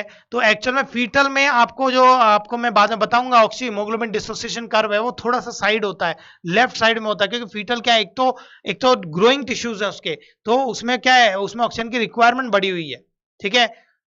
दूसरी बात, नए नए टिश्यूज तो ग्रो कर ही रहे हैं, ठीक है, जल्दी से जल्दी उसको ज्यादा से ज्यादा ट्रांसपोर्ट भी करना है, तो वो ज्यादा जो बढ़ी हुई O2 रिक्वायरमेंट है उसको फिलिंग ये गामा चेन करती है, क्योंकि इसकी O2 से अटैचमेंट की जो वो है, मतलब कैपेसिटी है, कैपेबिलिटी है, वो थोड़ी ज्यादा है एज कंपेयर टू बीटा के। तो 2 अल्फा प्लस 2 गामा, गामा क्यों है इसमें, क्योंकि ये O2 की जो बढ़ी हुई इंक्रीज जो रिक्वायरमेंट है उसको फुलफिल ये गामा चेन करती है, इसलिए HB फीटल में ऐसा डाला है, क्योंकि वो ग्रोइंग है, ठीक है, इसीलिए HB फीटल का अलग कंसंट्रेशन है, ठीक है। अब अलग अलग चेन्स मिल रही हैं इन पे। अब ये स्ट्रक्चर हमने डिस्कस की हीमोग्लोबिन की, ठीक है, तो स्ट्रक्चर ऑफ हीमोग्लोबिन को भी हम डिस्कस कर लिया। अब हम बात करते हैं एरिथ्रोसाइट में ही रेगुलर हम चल रहे हैं। अब हम एरिथ्रोसाइट में एरिथ्रोपोइसिस की बात करें। एरिथ्रोपोइसिस टर्म देखो, एरिथ्रो मतलब आपका ब्लड की बात हो रही है, आरबीसी की बात कर रही है, और पोइसिस यानी फॉर्मेशन, तो ये आरबीसी के फॉर्मेशन की बात हो रही है। ये एरिथ्रोपोइसिस है क्या, एक्चुअल में ये आरबीसी का फॉर्मेशन है, आरबीसी के फॉर्मेशन की बात हो रही है, ठीक है। तो एरिथ्रोपोइसिस बोला किसको, फॉर्मेशन ऑफ आरबीसी को, ठीक है। अब जो ऑर्गन जो आरबीसी को फॉर्म कर रहे हैं उनको क्या बोलेंगे? एरिथ्रोपोइटिक ऑर्गन। तो इसको रटने की कोई आवश्यकता नहीं है। एरिथ्रोपोइसिस का मतलब ही क्या है? Formation of RBC. और जो भी ऑर्गन इसमें सपोर्ट कर रहे हैं, इनको बना रहे हैं आरबीसी को, वो क्या हो जाएंगे? एरिथ्रोपोइटिक ऑर्गन। ठीक है। तो ये सिंपल सी बात हमने एक एरिथ्रोपोइसिस के केस में की। अब हम ये देख रहे हैं कि एरिथ्रोपोइटिक ऑर्गन हमारी बॉडी में कौन कौन से हैं। तो मैंने स्टेजेस ऑफ लाइफ लिखी है। वैसे एक्चुअल में एरिथ्रोपोइसिस जो कराया जाता है, मैंने आपको बताया और ओरिजिन कहां पे होती है इनकी, मैंने स्केलेटल कनेक्टिव टिश्यू में भी ये डिस्कस किया कि रेड बोन मैरो क्या करती है? आरबीसी का फॉर्मेशन करती है। ठीक है। और वही नॉर्मल केस है। लेकिन ये स्टेजेस ऑफ लाइफ क्यों डाला मैंने? क्योंकि अलग अलग लाइफ के स्टेजेस में अलग अलग चीजें होती हैं। क्योंकि स्टार्टिंग में तो बोन इतनी हैवी होती नहीं है बच्चे में, तो स्टार्टिंग केसेस में कौन करता है? फिर से ये सवाल उठना चाहिए कि नॉर्मल केस हमारी बोन अभी पूरी डेवलप्ड है, तो उस केस में क्या होगा? आरबीसी में जो उनके अंदर डायफाइसिस जो एपिफाइसिस पार्ट में रेड बोन मैरो है, वो क्या करेगा? आरबीसी का फॉर्मेशन करेगा। प्रीवियस लेक्चर्स में ही बताया आपको। लेकिन अगर ये तो आपका केस है, पहले स्टार्टिंग जनरल एम्ब्रियोनिक पीरियड में ऐसा क्या होता था कि फिर कौन करता था? वहां पे भी तो आरबीसी होती है, तो वहां कौन करता है इसका? और इसका जिसको फॉर्मेशन कौन करता है? तो सबसे पहले मैंने इनिशियल फीटल स्टेज लिखी है। इनिशियल मतलब बिल्कुल स्टार्टिंग फीटल स्टेज, जब मदर के प्रेग्नेंट लेडी में, जब वो यूट्रस में है बेबी, उस टाइम की बात की, इनिशियल वाला टाइम। ठीक है। तो वहां पे यॉक सैक मिलता है। एक्चुअल में ये यॉक है, यॉक सैक। ठीक है। यॉक सैक एक एक्स्ट्रा एम्ब्रियोनिक मेम्ब्रेन है। आपको पता है एम्ब्रायो के चारों तरफ क्या मिलती है? एम्ब्रियोनिक मेम्ब्रेन्स मिलती हैं। ठीक है। एक्स्ट्रा एम्ब्रियोनिक मेम्ब्रेन मिलती है अलग अलग टाइप की। उसमें एक मेम्ब्रेन होती है यॉक सैक, जो आगे आपको फर्दर 12th में रिप्रोडक्शन में डिस्कस किया जाएगा कि यॉक सैक वहां पे मेम्ब्रेन है। तो एक्स्ट्रा एम्ब्रियोनिक जो मेम्ब्रेन है वो क्या करेगी? यहाँ पे स्टार्टिंग में एरिथ्रोपोइटिक ऑर्गन की तरह वो बिहेव करती है, वो आरबीसी का फॉर्मेशन करती है स्टार्टिंग में। ठीक है। और इसी के अलावा आप फीटल स्टेज में अगर देखेंगे, ठीक है, जब ऑर्गन्स डेवलप हो गए हैं थोड़े बहुत, तब ये काम कौन करता है? लिवर और स्प्लीन करता है फीटल स्टेज में ये काम, एरिथ्रोपोइसिस करवाने का। ठीक है। आरबीसी का फॉर्म करवाने का काम लिवर और स्प्लीन कर रहे हैं। फिर आप लेट फीटल स्टेज से डेथ तक चले जाएं, आप केवल और केवल एक ही ऑर्गन होगा जो क्या करेगा? आरबीसी का फॉर्मेशन करेगा, that is red bone marrow, जो आपकी बोन्स में मिलता है। लास्ट प्रीवियस लेक्चर्स में ही हमने इसको स्केलेटल कनेक्टिव टिश्यू में भी डिस्कस किया था, तो ये वही कहानी है। समझ में आ गई बात? अब रेड बोन मैरो में भी आरबीसी फॉर्मेशन होती कैसे? ठीक है। तो एक और पॉइंट आपको दिखा देते हैं। एक हार्मोन होता है जो किडनी सीक्रेट करती है। किडनी एक हार्मोन सीक्रेट करती है, दैट इज एरिथ्रोपोइटिन। ये ब्लॉक लेटर में किया हुआ है मैंने, ये क्वेश्चन पूछा भी गया है। किडनी सीक्रेट से hormone erythropoietin. Erythropoietin kidney secret करती है और ये किसको स्टिमुलेट करता है? Formation of RBC in red bone marrow. तो रेड बोन मैरो जो लगातार आरबीसी का फॉर्मेशन करे जा रहा है, वो आरबीसी का फॉर्मेशन एक्चुअल में किस बेसिस पे हो रहा है? इस पर्टिकुलर हार्मोन की वजह से। स्टिमुलेशन उसकी ये हार्मोन देता है, जो कौन सीक्रेट करता है? किडनी सीक्रेट करती है। समझ में आ गई बात? अब यही बात अपन एक और एक्स्ट्रा पॉइंट बता देते हैं आपको। टेडपोल लार्वा जो फ्रॉग में मिलता है, उसमें किडनी ही आरबीसी को फॉर्म करती है हमेशा के लिए। ठीक है। जब तक टेडपोल लार्वा स्टेज में वो रहेगा, तब तक किडनी ही वो क्या करती रहेगी? फॉर्म करेगी किसका? आरबीसी का। ठीक है। ये एक्स्ट्रा पर्टिकुलर केस है जो कि आपको याद रखने की नीड नहीं है, केवल आप पहला पॉइंट याद रखें। किडनी एरिथ्रोपोइटिन हार्मोन सीक्रेट करती है, जो कि स्टिमुलेशन देता है किसके लिए? आरबीसी फॉर्मेशन के लिए, रेड बोन मैरो को। ठीक। तो ये आपके बात हो गई एरिथ्रोपोइसिस की। छोटे छोटे पार्ट हैं ये ब्लड के, जो अपने को सारा पता होना, ब्लड पढ़ रहे हैं तो उसके बारे में सारी जानकारी होना जरूरी है। इंटरकनेक्टेड पार्ट है, इसलिए छोटी छोटी चीजें आपको वही बताए जा रहे हैं जो यहाँ पे इंपॉर्टेंस है, जिनको आपको याद रखना चाहिए। ठीक है। अब हम बात कर रहे हैं, अब हमने एक चीज देख ली कि आरबीसी की हम सारी बात कर चुके, पहले उसका इंट्रो भी ले लिया, उसको कैरेक्टरिस्टिक को भी लास्ट उसमें देख चुके हम। उसके बाद हमने साइज, शेप, स्ट्रक्चर, सब नंबर, सब की बात की। ठीक है। डिफरेंट उसकी ब्लड क्लॉटिंग मैकेनिज्म को देख लिया। उसके बाद हमने ब्लड ग्रुप्स को देख लिया, हीमोग्लोबिन को देख लिया, उसकी स्ट्रक्चर्स देख ली। अब हम आरबीसी का कोई लाइफ स्पैन भी तो होता होगा, तो पर्टिकुलर 120 डेज का क्या होता है? आरबीसी का लाइफ स्पैन देखने को मिलता है। मतलब एक आरबीसी कितने दिन चलती है? 120 डेज तक रन करती है एक आरबीसी। ठीक है। अब उनके बाद उनका क्या हुआ? ठीक है। कहानी तो यहीं तक है। ठीक है। आरबीसी की कहानी यहीं तक है। सबसे बड़ा पार्ट इस ब्लड में आरबीसी है, इसीलिए मैंने इतना सारा डिस्कशन किया उस पर, और लगभग एक लेक्चर हम दे चुके हैं। प्रीवियस लेक्चर में भी इसी की ब्लड में इरिथ्रोसाइट की बात की। इतनी बातें हम डब्ल्यूबीसी और उसमें नहीं करेंगे, प्लेटलेट्स में, वहां बहुत छोटे में ही काम हो जाएगा। लेकिन आरबीसी सबसे इंपॉर्टेंट है, इसी से मेनली ब्लड कॉप्सल्स है, मेन ब्लड कॉप्सल्स है सबसे ज्यादा नंबर में, इसलिए इनके बारे में बात की जा रही है। और इसमें मेन काम ये है कि सारा जो बॉडी का सिस्टम चल रहा है वो ऑक्सीजन की वजह से चल रहा है, ऑक्सीजन से रेस्पिरेटरी मैकेनिज्म चल रही है, वो सारा काम इसी के अंडर में, इसलिए इसके बारे में हमको इतना डिटेल में पढ़ना पड़ता है। ठीक है। अब बात आ गई यहां तक, सारी काम खत्म हो गया, हमने सारी चीजें देख ली, जितनी भी स्ट्रक्चर वगैरह जो भी फंडे थे उससे रिलेटेड वो सब हमने डिस्कस कर लिए।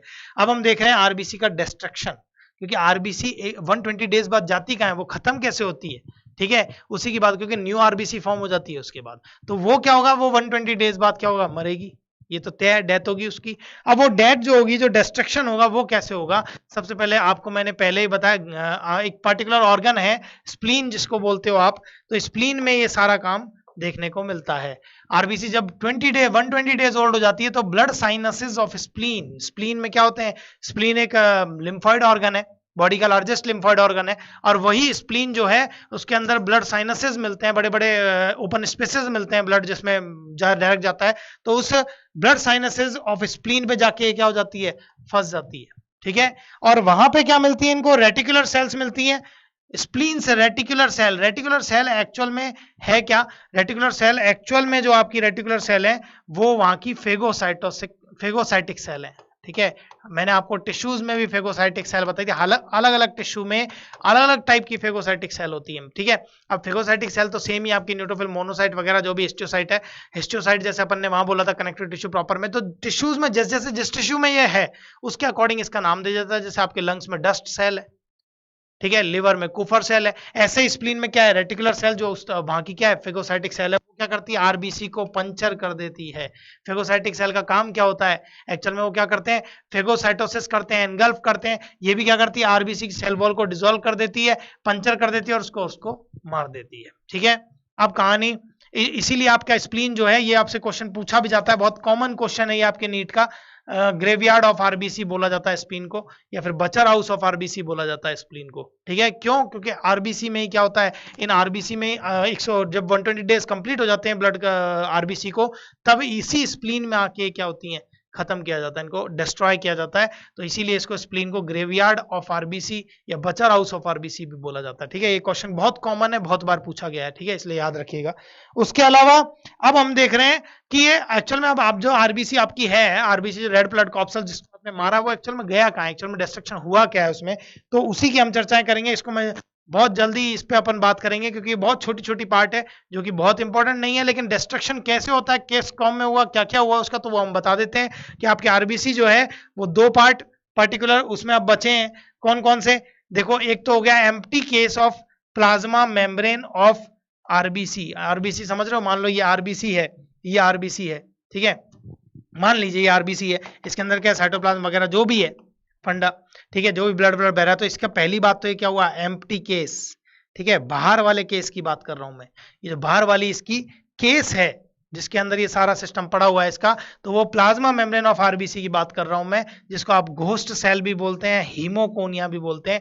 ये पहली बात, इसको क्या करता है, सबसे पहले ये जो WBCs हैं आपकी, ये जो रेटिकुलर सेल हैं, इसी की बात कर रहा हूं बेटा मैं, ये रेटिकुलर सेल की, ये इसको क्या करेगी, ये WBC, ये इसको क्या करेगी, डिस्ट्रॉय कर देगी, इस वाले को, इसको डिसॉल्व कर देगी, किस मैकेनिज्म से, फेगोसाइटोसिस से, एनगल्फ करके, ठीक है। तो हीमोगोनिया का काम तो यहां से हो गया। अब बचा क्या आपका, साइटोप्लाज्म, ठीक है, साइटोप्लाज्म बचा। अब साइटोप्लाज्म को हम नेक्स्ट स्लाइड पे ले, उस पर जगह नहीं है अभी। साइटोप्लाज्म का क्या है, इसमें भी 2 पार्ट अलग अलग जगह जाएंगे। पहली बात तो इसमें क्या क्या पड़ा है, एक तो पड़ा है आपका हीमोग्लोबिन, ठीक है, एक तो हीमोग्लोबिन की बात होकर, दूसरा क्या है, वाटर। अब वाटर तो प्लाज्मा में डिसॉल्व हो जाएगा, आपका जो प्लाज्मा वाला पार्ट है उसमें डिसॉल्व हो जाएगा वाटर तो, और बचा क्या, हीमोग्लोबिन। अब हीमोग्लोबिन में क्या है, फिर से 2 पार्ट, कौन सा पार्ट, एक तो हीम पार्ट, ठीक है, और एक कौन सा, ग्लोबिन पार्ट, ठीक है। तो 2 पार्ट यहां भी हो गए। अब ये ग्लोबिन पार्ट की जो हमने बात बताई कि ग्लोबिन जो पार्ट है वो तो क्या हो जाएगा, प्लाज्मा में जाएगा इसकी तरह, जैसे वाटर गया, और वापस से क्या हो जाएगा, रीयूज हो जाएगा, किसके फॉर्मेशन के लिए, हीमोग्लोबिन के फॉर्मेशन के लिए। जो अभी अभी ग्लोबिन पार्ट अपन दिखा के आए, तो जो 4 पॉलीपेप्टाइड चेन्स मिलती है जिसमें, वही ग्लोबिन पार्ट क्या होगा, वो प्लाज्मा में जाएगा और वापस से हीमोग्लोबिन के फॉर्मेशन में काम आएगा। बचा कौन, हीम पार्ट फिर आगे जाएगा, कैसे, इसमें एक तो है आयरन, ये हिम पार्ट 2 पार्ट में टूट जाता है। एक तो आयरन, ठीक है, और ये आयरन कहां जाता है, आयंस कहां जाएंगे, मेनली आयंस, मिनरल आयंस वगैरह सारे लिवर में खूब मिलते हैं, तो लिवर में चला जाएगा और वहीं जाके स्टोर हो जाएगा, आगे जरूरत पड़ने पे फिर काम ले लेंगे इसको। लेकिन जो बचा हुआ पार्ट कौन सा है, बिलीवर्डिन, ठीक है, 2 पार्ट में टूटा, तो एक तो हीम पार्ट हो गया और एक बिलीवर्डिन। बिलीवर्डिन जो पार्ट है ये एक्चुअल में आपके बाइल पिगमेंट्स को बोलते हैं, ठीक है, ये डार्क ग्रीनिश कलर्ड का बाइल पिगमेंट है, डार्क ग्रीनिश मतलब बहुत डार्क ग्रीन कलर होता है इसका बाइल पिगमेंट का, उसकी बात कर रहे हैं। तो बिलीवर्डिन आ गया है यहाँ से। अब बिलीवर्डिन का क्या हुआ, नेक्स्ट स्लाइड पे देखते हैं। बिलीवर्डिन जो हुआ वो डिग्रेड हुआ किसमें, बिलीरुबिन में। बिलीरुबिन भी एक ग्रीनिश येलो कलर का बाइल पिगमेंट है, ठीक है। दो ही बाइल पिगमेंट मिलते हैं, बिलीरुबिन एंड बिलीवर्डिन, ठीक है। तो बिलीवर्डिन की जो बिलीवर्डिन जो है वो डिग्रेड हो गया किसमें, बिलीरुबिन में, दूसरे बाइल पिगमेंट में, और ग्रीनिश येलो कलर का बाइल पिगमेंट है ये, ठीक है। अब इस बिलीरुबिन का हुआ क्या, ये ब्लड में चला गया, ठीक है। अब ब्लड में जाने के बाद दो केस बनेंगे, पहले तो ये लिवर इसको एक्सक्रीट करेगा बाइल पिगमेंट की फॉर्म में, ठीक है, जो आप डाइजेस्टिव में पढ़ेंगे आगे। तो बाइल पिगमेंट की फॉर्म में लिवर ने इसको एक्सक्रीट किया, किसके अंदर, बाइल के अंदर, और कहां भेज दिया, फिर स्मॉल इंटेस्टाइन के अंदर भेज देता है, ठीक है। तो ये अपने आपके जो बाइल जूस वगैरह में ये पिगमेंट्स जो मिलते हैं वो ये वाली कहानी है, ठीक है। अब इनमें भी आगे जो केस बनते हैं वो दो अलग अलग केस बनते हैं, ठीक है। ये किसमें ऑब्जर्व हो रहे हैं, ब्लड में ऑब्जर्व होते हैं, ठीक है। अगर ये bile pigment get observed in blood, ठीक है, यही बात बोली, it is excreted out through urine, urine के फॉर्म में इसको क्या कर दिया जाता है, एक्सक्रीटेड आउट कर दी जाती है in the form of urobilinogen. किस फॉर्म में वो होता है एक्सक्रीट, यूरोबिलिनोजन की फॉर्म में, ठीक है। पर्टिकुलर यूरोबिलिनोजन की बात हो रही है यहाँ पे। अब मैं आपको एक बात बताता हूं, यूरोबिलिनोजन का जो केस है उसमें कलर ऑफ यूरिन जो आपका आता है वो इसी यूरोबिलिनोजन की फॉर्म से आता है, जो कहां से आया, बाइल पिगमेंट जो अपन ने ये जो भेजा है, ये जो बाइल पिगमेंट की बात कर रहे हैं, अब ये बाइल पिगमेंट ऑब्जर्व हो रहे हैं ब्लड में। मैंने क्या बोला, अगर एक्सक्रीटेड आउट होंगे तो किस फॉर्म में होंगे, यूरोबिलिनोजन की फॉर्म में, और आपका जो यूरिन का कलर है वो इसी यूरोबिलिनोजन की फॉर्म की वजह से आ रहा है। समझ में आ गई बात। ऐसे ही अगर मान लीजिए ये बाइल पिगमेंट एब्जॉर्ब नहीं हुए, ठीक है, यदि अगर ये एब्जॉर्ब नहीं होते हैं तो उस टाइम में इजेस्टेड आउट होंगे किसमें, फीसेस के साथ, किस फॉर्म में, स्टिरकोबिलिनोजन की फॉर्म में, ठीक है। और आपका कलर ऑफ फीसेस जो है, जो फीसेस का कलर है वो भी किस वजह से, एक्सक्रीटरी मटेरियल का जो फीसेस का कलर है वो भी किसकी वजह से आ रहा है, स्टिरकोबिलिनोजन की वजह से आ रहा है। समझ में आ गई बात। तो ये बेटा कहानी देखो कहां से उठ के आई, मैं फिर से बता देता हूं एक बार। ये आपका डिस्ट्रक्शन की बात हम कर रहे थे कि सबसे पहले आरबीसी, जैसे ही लाइफ स्पान आरबीसी का 120 डेज पूरा होता है वो कहां आएगी, ब्लड साइनसेस में आके फंस जाएगी। कहां पे ब्लड, किसके ब्लड साइनसेस में, आपके स्प्लीन वाले, ठीक है। रेटिकुलर सेल में इनको पंचर कर दिया और किल कर दिया, ठीक है, इसलिए उसको ग्रेवयार्ड बोला स्प्लीन को, या बचर हाउस ऑफ आरबीसी बोला। उसी के बाद हमने क्या बोला, रेड ब्लड सेल का ही हम बता रहे थे कि ये फंडा क्या है। तो बाहर का जो इसका केस है उसको तो आपका फेगोसाइटोसिस के थ्रू कौन कर देगा, डब्ल्यूबीसी डिस्ट्रॉय कर देगी। उसके आगे की जो बात करी हमने वो करी डिफरेंट आपके, यही साइटोप्लाज्म को हम लेके आगे बढ़े। साइटोप्लाज्म में दो पार्ट बताया, वाटर अपने प्लाज्मा में चला जाएगा, हीमोग्लोबिन क्या करेंगे, उसके अंदर फिर से दो पार्ट बनेंगे, कौन कौन से, ग्लोबिन पार्ट और हीम पार्ट। अब ग्लोबिन पार्ट तो प्लाज्मा में चला जाएगा और वापस से हीमोग्लोबिन के फॉर्मेशन में यूज आएगा, और आपका क्या बचा है यहाँ पे, हीम पार्ट। और इसी हीम पार्ट में क्या होगा, ये भी दो पार्ट में टूटेगा, एक तो आयरन लिवर में जाएगा और वहां जाके स्टोर हो जाएगा, दूसरा पार्ट का बनेगा आपका बाइल पिगमेंट्स बन जाएंगे। उसमें भी मैंने पहले बिलीवर्डिन की बात कर ली जो कि डार्क ग्रीनिश पिगमेंट है, और डार्क ग्रीनिश पिगमेंट में भी हम बिलीवर्डिन को लेके आगे बढ़े जो डिग्रेड हुआ किसमें, बिलीरुबिन में, और ब्लड में थ्रू ये अगर आया तो ये बाइल पिगमेंट इसको क्या करेगा, लिवर इसको एक्सक्रीट करेगा किस फॉर्म में, बाइल पिगमेंट की फॉर्म में, किसके अंदर, बाइल के अंदर, और कहां चला जाएगा, कहां भेज देगा इसको, स्मॉल इंटेस्टाइन में, जो आपके बाइल जूस के फॉर्मेशन में जो आता है, जो आप डाइजेस्टिव सिस्टम में पढ़ते हैं। अब इनके दो केसेस देखने को मिलते हैं लास्ट में, या तो बाइल पिगमेंट जब ऑब्जर्व होते हैं ब्लड में तो या तो एक्सक्रीटेड आउट होंगे किस फॉर्म में, यूरिन की फॉर्म में, यूरिन में भी किस फॉर्म में, यूरोबिलिनोजन की फॉर्म में, और उसी की वजह से आपका कलर आता है यूरिन का, जो पेल येलो कलर है यूरिन का, वो उसी की वजह से आता है। दूसरा, बाइल पिगमेंट अगर एब्जॉर्ब नहीं हुए इन दैट केस, तो उस केस में ये किस केस में दिखेंगे, ये एक्सक्रीट होंगे किस केस में, इजेस्टेड आउट किए जाएंगे फीसेस के केस में। और फीसेस का भी जो कलर है वो यही किस फॉर्म में होता है, ये एक्सक्रीशन स्टिरकोबिलिनोजन की फॉर्म में, और यही स्टिरकोबिलिनोजन आपका पेल येलो कलर देता है किसको, फीसेस को, ठीक है। तो ये आपकी हो गई डिस्ट्रक्शन किसकी, आरबीसी की। अब डिस्ट्रक्शन, अब आरबीसी की बात यहां पे हम खत्म कर रहे हैं क्योंकि हमने आरबीसी के स्टार्टिंग से लेके, उसके ओरिजिन से लेके उसके लास्ट तक के सारे स्ट्रक्चर मॉडिफिकेशन, उसकी स्ट्रक्चर, उसके shape, number of RBC, haemoglobin, blood clotting mechanism, सबकी हर एक बात हमने देख ली है, ठीक है। तो आपकी जो ब्लड कॉप्सल्स में हम चल रहे थे उसका जो पहला पार्ट था, प्रीवियस लेक्चर में हमने कंपोजिशन ऑफ ब्लड दिखाया था और मैंने बताया था ये पूरा हम पढ़ेंगे। तो सबसे पहला पार्ट, सबसे बड़ा पार्ट था एरिथ्रोसाइट, जिसको हम कंप्लीट कर चुके हैं। अब हम नेक्स्ट पार्ट पे चल रहे हैं, दैट इज ल्यूकोसाइट, दूसरे type of cell, that is leukocyte है डब्ल्यूबीसी, ठीक है। डब्ल्यूबीसी हमेशा व्हाइट दिखती है, उनमें कोई कलर नहीं है, ठीक है। क्यों, क्योंकि इसमें एब्सेंस है किसकी, हीमोग्लोबिन की, इसलिए जो डब्ल्यूबीसी है आपकी वो पर्टिकुलर एब्सेंस है किसकी, इसमें हीमोग्लोबिन की एब्सेंस की वजह से व्हाइट कलर की दिखती है, ठीक है, व्हाइट कलर की अपीयर होती हैं आपकी डब्ल्यूबीसीज, ठीक है। अब डब्ल्यूबीसीज में जो बात कर रहे हैं वो हम कर रहे हैं उसके नंबर्स के लेके। नंबर्स में सबसे पहली बात हुई टीएलसी। टीएलसी बेटे वहां पे अपन ने क्या बोला था, याद हो तो आपको, टीईसी की बात कर रहे थे अपन इरिथ्रोसाइट में, टोटल इरिथ्रोसाइट काउंट, ठीक है। यहां पे टोटल नंबर ऑफ वैल्यू का क्या हो जाएगा, टोटल ल्यूकोसाइट काउंट। वहां मैं पढ़ा चुका हूं इसलिए वहां बात, यहां बात ऐड नहीं की, अब इसको शॉर्ट कर दिया तुरंत ही। तो TLC normal adult human being में जो टीएलसी मिलती है वो मिलती है 4000 टू 11000 पर क्यूबिक एमएम, ठीक है। एक एमएम क्यूब में 4000 से लेके 11000 आपकी डब्ल्यूबीसीज मिलेंगी, ठीक है, ल्यूकोसाइट्स मिलेंगे। अब वही जैसे वहां पे डिफरेंट टर्मिनोलॉजीज थी, पर्टिकुलर टर्मिनोलॉजीज की जो हम बात कर रहे थे, जैसे वहां थी वैसे यहां होगी।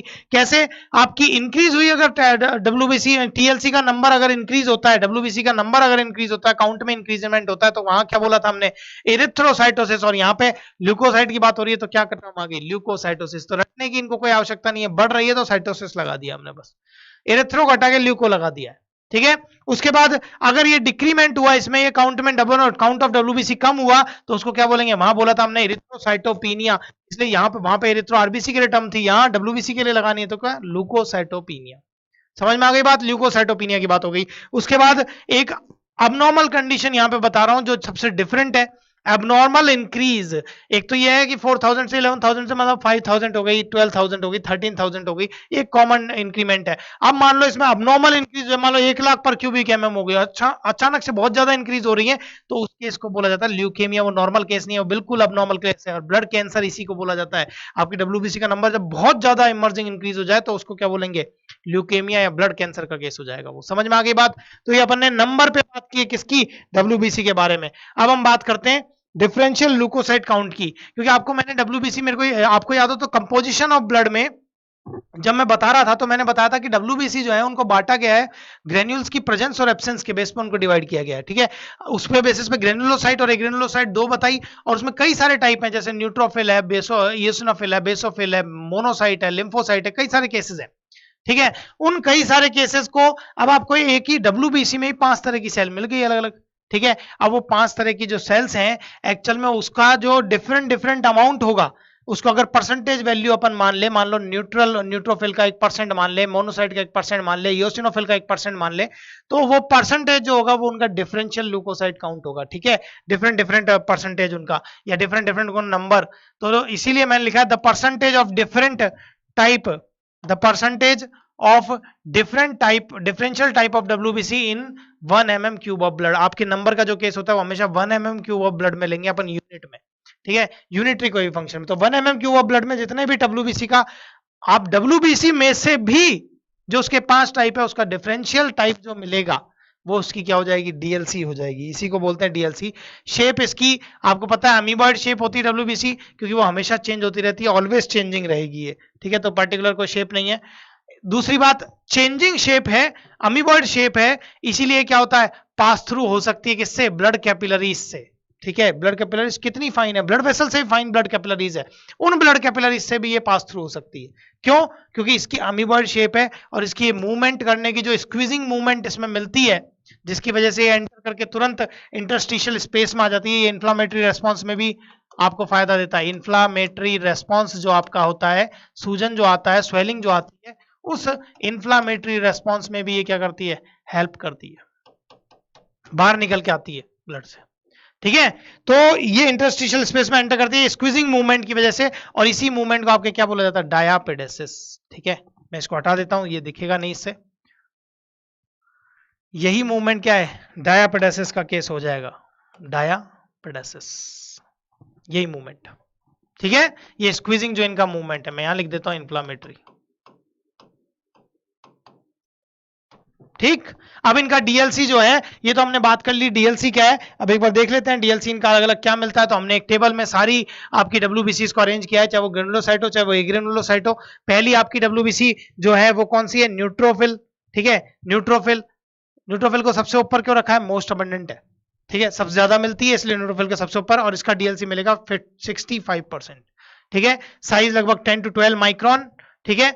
लाइफ स्पैन 4 to 8 डेज तक का लाइफ स्पैन, ठीक है। ओरिजिन सबकी सिमिलर है, रेड बोन मैरो, ठीक है, ओरिजिन सिमिलर रहेगी इन सब की भी, क्योंकि डब्ल्यूबीसी को भी रेड बोन मैरो बनाता है, मैंने उस दिन भी स्केलेटल कनेक्टिव टिश्यू में भी ये बताया। इओसिनोफिल की बात करें तो 1 to 3% क्या होती है इसकी, आपकी पर्टिकुलर जो डीएलसी है, ठीक है, फॉर 12 to 14 माइक्रोन साइज है, और 4 to 8 डेज का ही इसका लाइफ स्पान है, रेड बोन मैरो में ही ओरिजिन होती है। ऐसे ही आपकी बेसोफिल की बात करें तो लीस्ट अबंडेंट है ये, सॉरी लीस्ट अबंडेंट है, सबसे लीस्ट मिलती है, ठीक है, 0.5 से 1% सबसे लीस्ट है इसका परसेंटेज, ठीक है। दूसरा 5 to 8 माइक्रोन क्या होता है इसका साइज होता है, तो स्मॉल साइज की है, स्मॉलर साइज की है, 4 to 8 days by life span, और आरबीएम इसका क्या होता है, ओरिजिन पॉइंट होता है। ऐसे मोनोसाइट की अगर अपन बात करें तो 2 to 5% जो होता है इसका पर्टिकुलर डीएलसी है। उसके बाद लार्जेस्ट साइज है, मैं लिख देता हूं, ये लार्जेस्ट साइज है इन सब में इसका 14 to 20 माइक्रोन तक, ठीक है। 10 to 72 आवर्स तक ये लाइफ स्पैन रखती है, और टिश्यूज में 3 मंथ तक का लाइफ स्पैन, तो ये वेरी कर रहा है, ठीक है। वैसे तो नॉर्मली वही इसका भी वही 4 से 8 दिन आप लिख सकते हैं, या फिर ये मान सकते हैं कि अपन ये बोल दें कि 1 से 3 दिन 4 दिन तक इसका लाइफ स्पैन है, लेकिन ये जब टिश्यूज में चली जाती है तो वहां पे इसका लाइफ स्पैन, वहां ये लंबे टाइम तक फेगोसाइटोसिस की मैकेनिज्म करती है, ठीक है। इसका भी ओरिजिन पॉइंट क्या है, आरबीएम रेड बोन मैरो। उसके बाद हम बात कर रहे हैं लिम्फोसाइट्स की, और लिम्फोसाइट में आपका जो डीएलसी परसेंटेज है वो कितना है, 25 to 30%, तो सेकेंड अबंडेंट, इसको सेकेंड अबंडेंट बोल सकते हैं आप, सेकेंड अबंडेंट, ठीक है। 8 to 10 माइक्रोन साइज है, ठीक है, 80 to 100 डेज तक इसका लाइफ स्पैन हो सकता है। वही इसके केस, ये तो पर्टिकुलर केसेस में कि जो टिश्यूज में चले गए उन्हीं में ऐसा देखने को मिलता है, लेकिन ये जो है लिम्फोसाइट इसका लंबा लाइफ स्पैन देखने को मिलता है, क्योंकि इम्यूनिटी प्रोवाइड करवाती है लिम्फोसाइट मेनली बॉडी की। और ओरिजिन तो इनका भी आरबीएम में होता है, लेकिन मैंने लंबी सी बात और लिख दी इसमें, क्योंकि इसमें ओरिजिन तो सबका ही आरबीएम में होता है, रेड बोन मैरो में, लेकिन ये ओरिजिनेट तो होती है आरबीएम में, लेकिन इनका मैच्योरेशन और डिफरेंशिएशन जो होता है वो डिफरेंट टाइप के लिम्फॉइड ऑर्गन्स में होता है, लिम्फ नोड में होता है, ठीक है। इसलिए मैंने लिख दिया है, apart from RBM it matures and differentiate in thymus gland, spleen है बेटा ये, लिम्फ नोड एटसेट्रा एटसेट्रा। समझ में आ गई बात। तो ये ओरिजिन तो इसकी भी आरबीएम में ही हो रही है, इसलिए सबसे पहले मैंने आरबीएम डाला है, लेकिन इसके अलावा ये मैच्योरेशन और डिफरेंशिएशन जो इसका होता है वो आपके थाइमस ग्लैंड, स्प्लीन या लिम्फ में मिलता है। समझ में आ गई कहानी। तो ये बात हो गई आपकी डीएलसी की, डिफरेंट डब्ल्यूबीसीज की। अब अपन देख लेते हैं क्लासिफिकेशन। वैसे तो हमने 5 टाइप बता दें, आप इनको क्लासिफिकेशन दिखा देते हैं, जो हमने पहले भी कंपोजिशन में दिखा दिया था कि on the basis of presence और एब्सेंस ऑफ, किसकी प्रेजेंस और एब्सेंस पे, ग्रेन्यूल्स की प्रेजेंस और एब्सेंस की बात हो रही है यहाँ पे। उसके बाद 2 बेसिस पे बांटा, एक तो कौन सा, आपका ग्रेनुलोसाइट, और एक हो गया आपका एग्रेनुलोसाइट। इनमें ग्रेन्यूल्स मिल रही हैं साइटोप्लाज्म में, इसलिए इनको ग्रेनुलोसाइट बोला है। अब डिपेंडिंग अपॉन, अब इनको भी बांटा है अलग अलग डिफरेंट सिस्टम से, तो मैं वही डिफरेंट जो बेसिस है जिसमें आपके ग्रेनुलोसाइट को बांटा, एग्रेनुलोसाइट को बोला, ग्रेनुलोसाइट को जो बांटा है वो 2 बेसिस पे बांटा है। एक तो depending upon the type of stain that granules accept, ठीक है। जो ग्रेन्यूल्स जो है वो जिस टाइप का स्टेन एक्सेप्ट करती है, ठीक है, जो जिस भी टाइप का, मतलब उनको एक्चुअल में स्टेन्ड किया जा सकता है, ठीक है, तो वो जिस भी टाइप का स्टेन एक्सेप्ट करती है उस टाइप के बेसिस पे इनको बांटा गया है। एक तो टाइप इसका ये हो गया acidic stain, likewise acidic stain, ठीक है। एसिडिक स्टेन जो है आपका इओसिन, बेसिक स्टेन जो है मिथाइलिन ब्लू, उनकी बात हो रही है, ठीक है।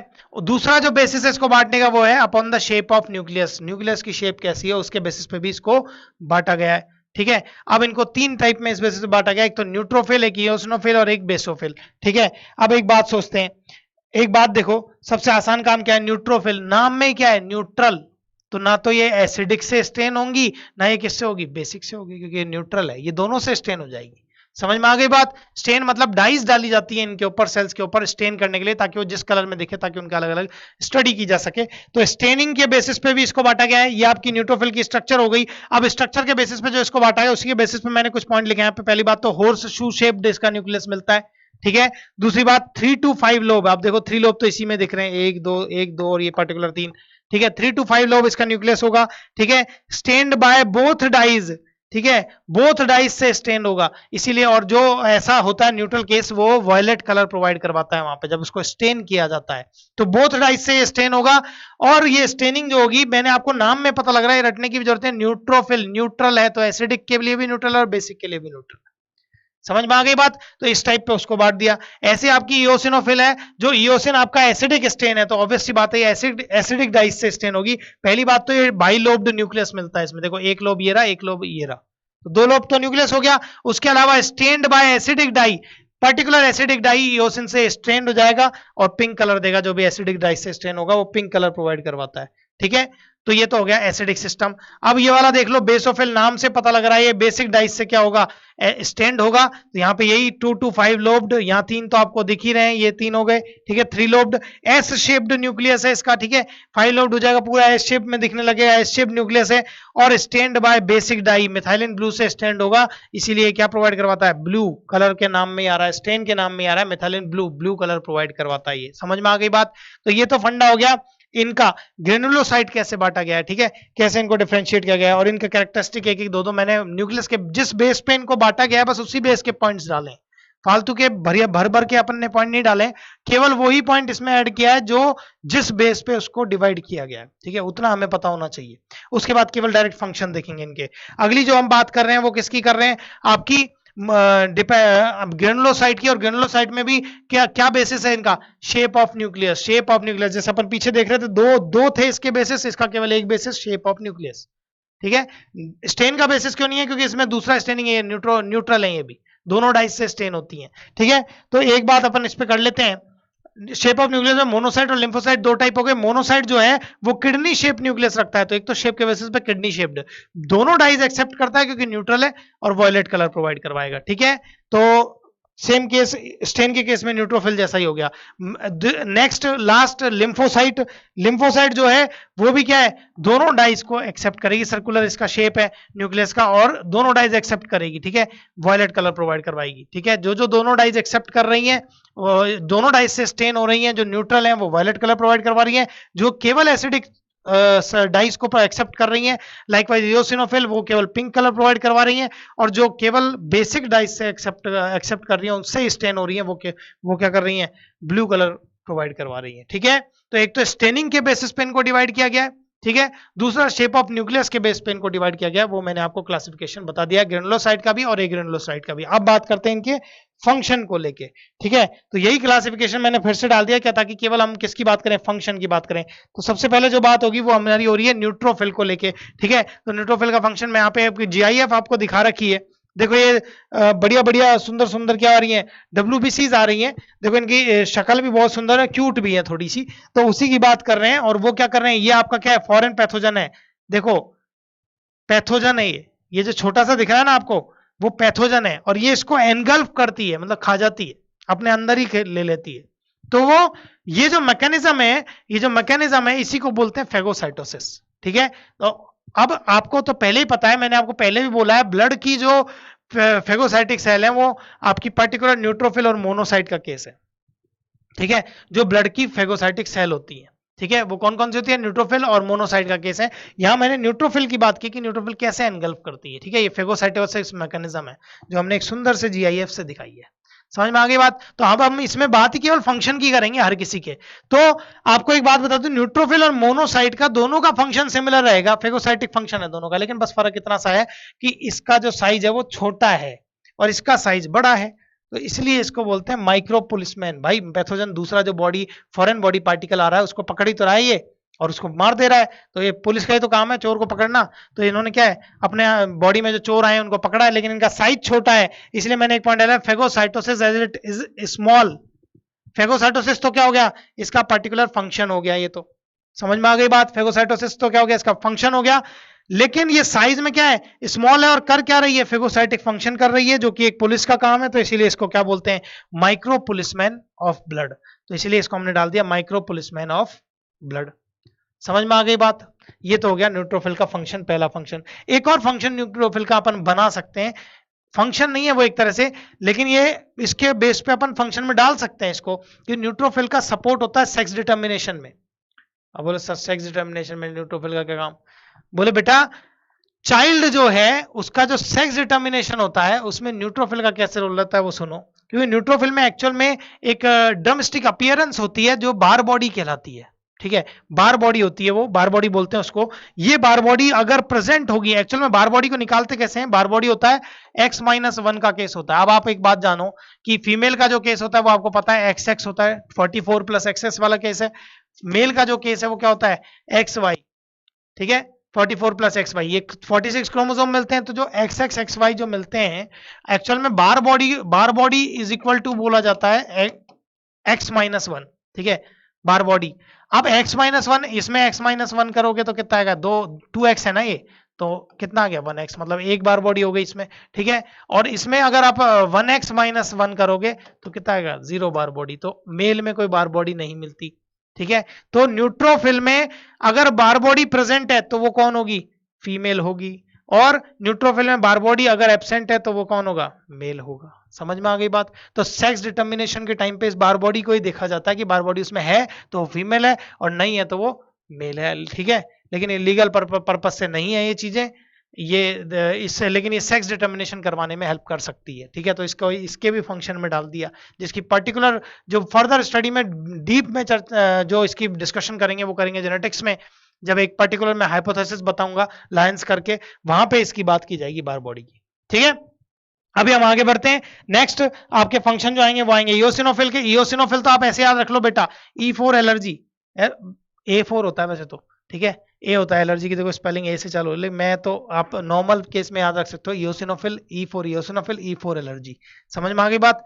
तो ये क्या करता है, आपके रिस्पांस देता है किसके अगेंस्ट में, एलर्जी के अगेंस्ट में, वॉर्म इन्फेक्शन, इन सब के अगेंस्ट में ये। तो इओसिनोफिल तो केस ही ऐसा है जो एलर्जिक रिएक्शन में ही आपको रिस्पॉन्स करवाएगा, ठीक है। तो वो हो गई WBC। अब हम बात कर रहे हैं नेक्स्ट कौन, बेसोफिल। बेसोफिल का काम बिल्कुल मास्ट सेल जैसा है जो मैं आपको कनेक्टिव टिश्यू में बता के आया हूं, ठीक है। कनेक्टिव टिश्यू में क्या की थी, 3 सीक्रेशन बताए थे, हिस्टामिन, सीरोटोनिन और हेपेरिन।